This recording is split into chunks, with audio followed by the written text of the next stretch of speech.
ಸುವಾಸನೆಯಲ್ಲಿ ಹೊಸದೊಂದು ಪ್ರಯತ್ನಕ್ಕೆ ಕೈ ಹಾಕಿದ್ದೀವಿ. ಅದೇನಪ್ಪಾ ಅಂತಂದ್ರೆ ಸಾಮಾನ್ಯ ಮಹಿಳೆಯರು ಅಸಾಮಾನ್ಯ ಕೆಲಸಗಳ ಮೂಲಕ 4 ಜನರಲ್ಲಿ ಗುರುತಿಸಿಕೊಂಡಿರ್ತಾರೆ. ತಮಗೆ ಗೊತ್ತಿರುವಂತಹ ಕಲೆ ಕೆಲಸಗಳನ್ನ ಇನ್ನೊಬ್ಬರಿಗೆ ಹೇಳಿಕೊಟ್ಟು ಅವರ ಜೀವನಕ್ಕೂ ದಾರಿಯಾಗಿರ್ತಾರೆ. ಅಂತಹ ಮಾದರಿ ಮಹಿಳೆಯರಿಗೆ ಅಭಿನಂದನೆ ಸಲ್ಲಿಸುವ, ಗೌರವ ಸಲ್ಲಿಸುವಂತಹ ಪ್ರಯತ್ನ ನಮ್ದು. ಸೊ ಹಾಗಾದ್ರೆ ಬನ್ನಿ ಒಂದು ಕೆಲಸ ಮಾಡಿ ವಿಶೇಷದಲ್ಲಿ ಇವತ್ತು ಯಾರಿದ್ದಾರೆ ಅಂತ ನೋಡ್ಕೊಂಡು ಬರೋಣ.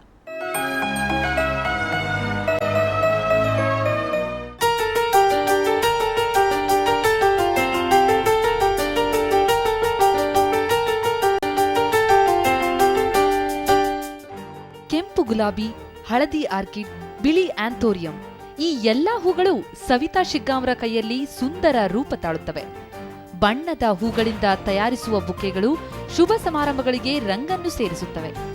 ಇಂತಹ ಪುಷ್ಪೋದ್ಯಮವನ್ನು ವಾಣಿಜ್ಯ ನಗರಿ ಹುಬ್ಬಳ್ಳಿಯಲ್ಲಿ ಆರಂಭಿಸಿದವರೇ ಸವಿತಾ ಶಿಗ್ಗಾಂವ್. ಫ್ರಾಗ್ರೆನ್ಸ್ ಫ್ಲೋರಿಸ್ಟ್ ಎಂಬ ಪುಟ್ಟದಾದ ಮಳಿಗೆಯನ್ನು ತೆರೆದು ಸಾಕಷ್ಟು ಲಾಭವನ್ನು ಕಂಡಿದ್ದಾರೆ.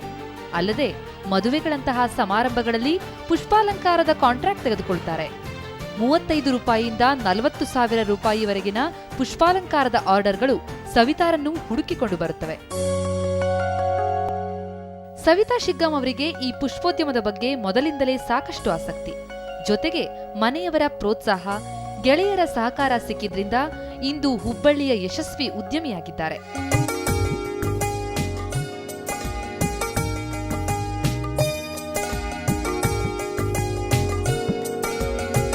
ಹೀಗೆ ಈ ಕೆಲಸಕ್ಕೆ ಸಾಕಷ್ಟು ಪೇಷನ್ಸ್, ಕಾಳಜಿ, ಸೂಕ್ಷ್ಮತೆ ಎಲ್ಲವೂ ಬೇಕಾಗಿರೋದ್ರಿಂದ ಇದು ಮಹಿಳೆಯರಿಗೆ ಹೇಳಿ ಮಾಡಿಸಿದ ವೃತ್ತಿ.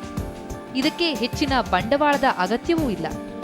ಒಂದಷ್ಟು ಕ್ರಿಯೇಟಿವಿಟಿ, ಕಲೆಯಲ್ಲಿ ಆಸಕ್ತಿ, ಹೊಸ ಹೊಸ ಪ್ರಯೋಗಗಳನ್ನು ಮಾಡುವ ಗೀಳಿದ್ರೆ ಸಾಕು ಅಂತಾರೆ ಸವಿತಾ. ಸೊ ಗ್ಲಾಮರ್ ಹೀರೋಯಿನ್ ಆಗಿದ್ದವ್ರು ನೀವು ಕಮರ್ಷಿಯಲ್ ಫಿಲ್ಮಲ್ಲೂ ಮಾಡಿದ್ದೀರಾ, ಆರ್ಟ್ ಫಿಲ್ಮಲ್ಲೂ ಆ್ಯಕ್ಟ್ ಮಾಡಿದ್ದೀರಾ.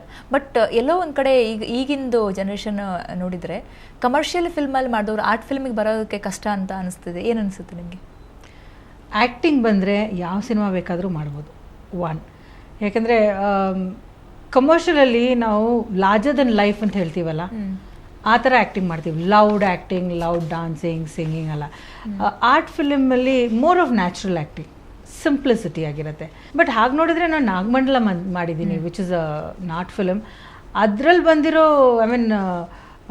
ಜನ ಅಷ್ಟೊಂದು ಹೊಗಳ್ತಾ ಇದ್ರು ಅದ್ರ ಬಗ್ಗೆ. And it is a deglamorised role. ಅದರಲ್ಲಿ ಏನು ನಾವು ಗ್ಲಾಮರಸ್ ಆಗಿ ಏನೂ ಮಾಡಿಲ್ಲ. ಸೊ ಐ ಆಮ್ ಶ್ಯೂರ್ ನಾವಂತೂ ಮಾಡಿದ್ದೀವಿ. I don't know but today's generation probably ಅವರು ಬರೀ ಫೇಮಸ್ ಆಗಬೇಕು ಅಂತ ಬರ್ತಾರೆ ಅಂತ ಅನ್ನಿಸ್ತತೆ ನನಗೆ. I can't make a comment on it. ಯಾಕೆಂದರೆ ಅವ್ರು ಬರ್ತಾರೆ, ಒಂದು 4-5 ಸಿನಿಮಾ ಮಾಡ್ತಾರೆ, ದೆನ್ ಅವ್ರು ಎಲ್ಲಿದ್ದಾರೆ ಅಂತಲೇ ನಮ್ಗೆ ಗೊತ್ತಾಗಲ್ಲ. So I think punctuality and seriousness. ಯಾಕೆಂದರೆ ಕೆಲವೊಂದು ಹುಡುಗಿರು ನಾನು ನೋಡಿದ್ದೀನಿ, ಅವ್ರು ಕ್ಯಾಮ್ರಾ ಮುಂದೆ ಕಮ್ಮಿ ಆ್ಯಕ್ಟ್ ಮಾಡ್ತಾರೆ, ಆಫ್ ಕ್ಯಾಮ್ರಾ ತುಂಬ ಆ್ಯಕ್ಟಿಂಗೇ ಮಾಡ್ತಾ ಇರ್ತಾರೆ. ಅಷ್ಟೆಲ್ಲ ಮಾಡ್ತಾ ಇರ್ತಾರೆ. They'll be entertaining the whole ಯೂನಿಟೇ ಎಂಟರ್ಟೈನ್ ಮಾಡ್ತಾ ಇರ್ತಾರೆ. Not in a bad ವೇನು, good ವೇನೇ ನಾನು ಹೇಳ್ತಾ ಇರೋದು. ಅವ್ರು ಮಾತಾಡೋದಾಗಲಿ, ಜೋಕ್ ಮಾಡೋದಾಗಲಿ, ಇಲ್ಲ ಒಂದು ಎಂಟರ್ಟೈನ್ ಮಾಡೋದಾಗಲಿ, ಇಡೀ ಯೂನಿಟ್ನ ಎಂಟರ್ಟೈನ್ ಮಾಡ್ತಾರೆ. ಕ್ಯಾಮ್ರಾ ಆನ್ ಮಾಡಿದ ತಕ್ಷಣ ಅವ್ರು ಆ್ಯಕ್ಟಿಂಗೇ ಬರಲ್ಲ, ಆ ಥರ ಇರ್ತಾರೆ. ಈಗ ನಟಿಯಾಗಿ ಎಷ್ಟು ವರ್ಷ ಕೆಲಸ ಮಾಡಿದ್ರೆ ಫೀಲ್ಡಲ್ಲಿ, ಸೊ ನಿರ್ದೇಶಕಿ ಆಗೋ ಏನಾದರೂ ಮನಸ್ಸಿದೆಯಾ? ನಾನು ಯಾವಾಗಲೂ ಅನ್ಕೋತಿದ್ದೆ ಐ ವಾಂಟ್ ಟು ಡೈರೆಕ್ಟ್ ಮಾಡಬೇಕು ಅಂತ. ಬಟ್ ಕೆಲಸ ಯಾವಾಗ ನನಗೆ ಬರೋದು ನಿಂತೋಗುತ್ತೆ ಆವಾಗ ಮಾಡೋಣ ಅಂತ ಅಂದ್ಕೊಂಡಿದ್ದೆ. ಬಟ್ ಕಂಟಿನ್ಯೂಸ್ ಆಗಿ ಕೆಲಸ ಬರ್ತಾನೆ ಇದೆ. ಬಟ್ ಎಲ್ಲೋ ಒಂದು ಕಡೆ ಅನ್ನಿಸ್ತಾ ಇದೆ ನಾವು ಐ ಕ್ಯಾನ್ ಸ್ಟಾರ್ಟ್ ಡೈರೆಕ್ಟಿಂಗ್ ಅಂತ. ಈಗಿನ ಜನ್ರೇಷನ್ ಫೀಲ್ಡಿಗೆ ಬರಬೇಕಂತ ಅಂದ್ಕೊಂಡವರು, ತುಂಬ ಆಸೆ ಪಡೋರಿಗೆ ಏನು ಹೇಳ್ಬೇಕು ಅನ್ಕೊತೀರಿ? ಏನೂ ಇಲ್ಲ ಯಾಕೆಂದರೆ ಈಗಿನ ಜನ್ರೇಷನ್ ನಮ್ಮ ಜನ್ರೇಷನ್ ಥರ ಇರಲಿಲ್ಲ. ನಾನು ಇಲ್ಲಿ ಸಿನಿಮಾದಲ್ಲಿ ಬಂದ ಮೇಲೇ ಆ್ಯಕ್ಟಿಂಗ್ ಏನು ಅಂತ ಗೊತ್ತಾಗಿದ್ದು. ಒಂದು ಯಾಕೆಂದರೆ ಆವಾಗ ನಾವು ಟೆಲಿವಿಷನಲ್ಲಿ ಎಕ್ಸ್ಪೋಜರ್ ಇರಲಿಲ್ಲ. ಯಾಕೆ ಶೂಟಿಂಗ್ ಹೇಗೆ ಮಾಡ್ತಾರೆ, ಕ್ಯಾಮ್ರಾ ಎಲ್ಲಿರ್ತಾರೆ, ಆ್ಯಂಗಲ್ ಏನು, ಲೈಟಿಂಗ್ ಏನು, ಮಾರ್ಕ್ ಏನು, ಸಾಂಗ್ ಏನು, ಲಿಪ್ಸಿಂಕ್ ಏನು, ಇದೇನು ನಮ್ಗೆ ಗೊತ್ತಿರಲಿಲ್ಲ. ಅಲ್ಲಿ ಹೋದ್ಮೇಲೆ ನಾವು ಹೇಳಿದ್ರೆ ಪೂಲ್ ಒಳಗಡೆ ಮಕ್ಕಳನ್ನ ಹಾಕಿದ್ಮೇಲೆ ಅವ್ರು ಈಜಕ್ಕೆ ಶುರು ಮಾಡ್ತಾರೆ.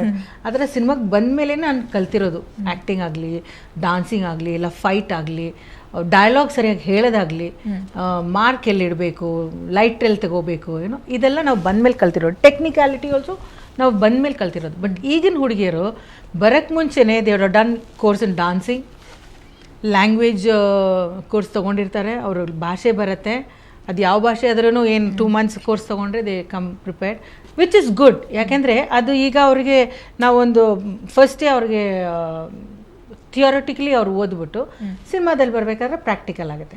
ನಮಗೆ ಥಿಯರಿಟಿಕಲ್ ಪ್ರಾಕ್ಟಿಕಲ್ ಎಲ್ಲ ಇಲ್ಲಿ ಬಂದಮೇಲೇನಾಗಿದ್ದು. ಸೊ ಅವ್ರಿಗೊಂದು ಅಡ್ವಾಂಟೇಜ್ ಇದೆ, ಯಾಕಂದರೆ ಅವ್ರು ದೇ ಕಮ್ ಪ್ರಿಪೇರ್ಡ್. ಬಟ್ ಅದು ಬಂದ ಮೇಲೆ ಅದು ಈಸಿ ತಗೋಬಾರ್ದು ಅಂತ my personal opinion to all newcomers. So ಅನೇಕ ವರ್ಷಗಳ ನಂತರ ನೀವು ನಮ್ಮ ಜೊತೆ ಸಿಕ್ಕಿದ್ದೀರಾ, ಕಾರ್ಯಕ್ರಮ ಜೊತೆಗೆ ನಿಮ್ಮ ಒಂದು ಹಳೆಯ ನೆನಪನ್ನು ನಮ್ಮ ಜೊತೆ ಹಂಚ್ಕೊಂಡಿದ್ದೀರಾ, ಮತ್ತು ಅನೇಕ ವಿಚಾರಗಳನ್ನು ನಮಗೆ ತಿಳಿಸ್ಕೊಟ್ಟಿದ್ದೀರಾ. Thank you so much madam. Thank you so much. And Suvarna 24/7ಗೂ ಥ್ಯಾಂಕ್ ಯು ಹೇಳೋಕ್ಕೆ ಇಷ್ಟಪಡ್ತೀನಿ. ಮತ್ತು ನನ್ನೆಲ್ಲ ಆಡಿಯನ್ಸ್ಗೂ ತುಂಬ ತುಂಬ ಧನ್ಯವಾದಗಳು. ಯಾಕೆಂದರೆ ಇಷ್ಟು ವರ್ಷ ಆದ್ರೂ ನನ್ನನ್ನು ಇನ್ನೂ ಪ್ರೀತಿಯಿಂದ ಪ್ರೋತ್ಸಾಹದಿಂದ ಬೆಳೆಸ್ತಾ ಇದ್ದೀರಾ. ಹಾಗೆ ನಿಮ್ಮ ಆಶೀರ್ವಾದ ನನ್ನ ಮೇಲೆ ಇರಲಿ ಅಂತ ಕೇಳ್ಕೊಂಡು ನನ್ನ ಮಾತನ್ನು ನಿಲ್ಲಿಸ್ತೀನಿ. Thank you. ಸೊ ವೀಕ್ಷಕರೇ, ನಿಮಗೋಸ್ಕರ ಒಳ್ಳೊಳ್ಳೆ ಟಿಪ್ಸ್ಗಳು ಕಾಯ್ತವೆ. ಏನಿದೆ ಟಿಪ್ಸ್ಗಳು ನೋಡ್ಕೊಂಡು ಬನ್ನಿ.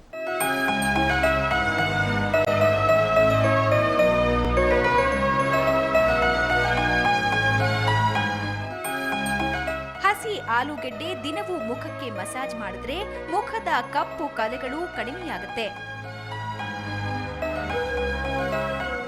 ಸಕ್ಕರೆ, ಜೇನುತುಪ್ಪ ಮತ್ತು ಮೊಸರು ಮಿಶ್ರಣ ಮಾಡಿ ಸನ್ಟ್ಯಾನ್ ಆದ ಭಾಗಕ್ಕೆ ಹಚ್ಚಿದ್ರೆ ತ್ವಚೆಯು ಮತ್ತೆ ಮೊದಲಿನಂತಾಗುತ್ತೆ. ಸೊ ವೀಕ್ಷಕರೇ, ನೋಡಿದ್ರಲ್ಲ, ವನಿತಾ ವಾಸು ಹಿರಿಯ ನಟಿ, ಅದ್ಭುತ ನಟಿ, ಅಪರೂಪದ ನಟಿ. ಅವರು ಮನದಾಳದ ಮಾತನ್ನು ಹಂಚ್ಕೊಳ್ತಾ ಇದ್ರು. ಆ ಕಾಲದಿಂದ ಈಗಿನವರೆಗೂ ಅವರ ಕಾರ್ಯಪ್ರತಿ ಶ್ರದ್ಧೆ ಹಾಗೇ ಇದೆ. ಸೊ ಅದೇ ಇರಬೇಕು ಅವರಿಗೆ ಈ ಒಂದು ಸಕ್ಸಸ್ ತಂದು ಕೊಟ್ಟಿರೋದು. ಇದೇನಿಲ್ಲ, ಈಗ ಈ ಫೀಲ್ಡ್ಗೆ ಬರಬೇಕು ಅಂದ್ಕೊಂಡಿರುವಂತಹ ಯುವ ಜನಾಂಗಕ್ಕೆ ಒಂದು ಮೆಸೇಜ್ ಏನಪ್ಪ ಅಂತಂದರೆ, ಏನಿಲ್ಲ, ಯಾವುದೇ ಒಂದು ಕೆಲಸ ಇರ್ಬೋದು, ಅಲ್ಲಿ ಶ್ರದ್ಧೆ ಇರಬೇಕು, ಕಾರ್ಯಪ್ರೀತಿ ಇರಬೇಕು ಅನ್ನೋದು. ಸೊ ನೋಡಿದ್ರಲ್ಲ, ಇದು ಇವತ್ತಿನ ಸುಹಾಸಿನಿ ವಿಶೇಷ. ಕ್ಷಣ ಸುದ್ದಿಗಾಗಿ ನೋಡ್ತಾ ಇರಿ ಸುವರ್ಣ ಸುದ್ದಿವಾಹಿನಿ. ವೀಕ್ಷಕರೇ, ಸುಹಾಸಿನಿ ಕುರಿತಾದ ನಿಮ್ಮ ಅನಿಸಿಕೆ, ಅಭಿಪ್ರಾಯಗಳನ್ನ ನಮಗೆ ಬರೆದು ಕಳಿಸಿ ಅಥವಾ ಇಮೇಲ್ ಕೂಡ ಮಾಡಬಹುದು. ಹಾಗೇನೆ ನಿಮ್ಮೂರಲ್ಲೂ ನಿಮ್ಮನೇಲೂ ಜನಮೆಚ್ಚುಗೆ ಗಳಿಸಿರುವ ಸಾಮಾನ್ಯರಂತಿದ್ದೇ ಮಾದರಿ ಮಹಿಳೆ ಅನಿಸುವಂತೋರು ಇದ್ರೆ ನಮಗ್ ತಿಳಿಸಿ. ನಾವವರನ್ನ ತೆರೆ ಮೇಲೆ ತರ್ತೀವಿ. ಆ ಮೂಲಕ ಅವರಿಗೆ ಅಭಿನಂದನೆ ಸಲ್ಲಿಸೋಣ. ನಮ್ಮ ವಿಳಾಸ Suhasini, Suvarna news 24/7, number 204, embassy square, infantry road, Bengaluru 1. Email ವಿಳಾಸ suhasini@suvarnanews.in.